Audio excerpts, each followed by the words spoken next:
নমস্কার ফ্রেন্ডস, যারা দূর থেকে পরিচিত অপরিচিত আমার এই ভিডিও দেখছেন, মনি গার্ডেনের সঙ্গে যারা থাকেন তাদেরকে ধন্যবাদ।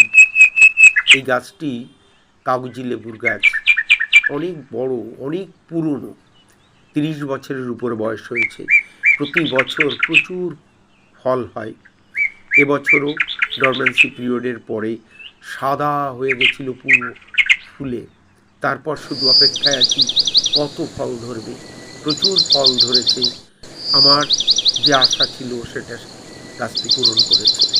একটি বড় সিমেন্টের মেশলাতে গাছটি বসানো আছে।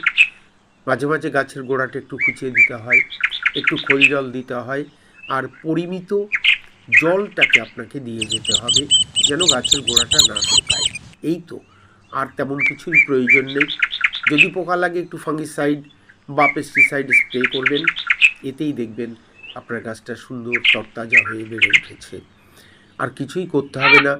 বাড়ির ফ্যান জল বা যেগুলো যে আপনার আনাজ কাটা যে খোসা টোসাগুলো, সেগুলো পেঁয়াজের খোসা, আলুর খোসা, এগুলো গোড়াতে দিয়ে দেবেন। দেখবেন ওতেই কত ফল ধরবে, প্রচুর ফল। আর কাগজি লেবু কে না ভালোবাসে, এর যে গন্ধ, পাতিলেবুর কাছেই আসতে পারেন না। দেখুন কী হারে ফল ধরেছে।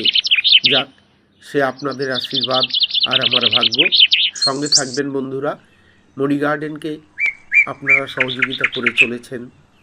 যারা এখনও সাবস্ক্রাইব করেননি, যদি ভিডিওটি ভালো লাগে তাহলে সাবস্ক্রাইব করে বেল আইকনটি টিপে দেবেন। আমি আপনাদের সহযোগিতায় এগিয়ে যাব।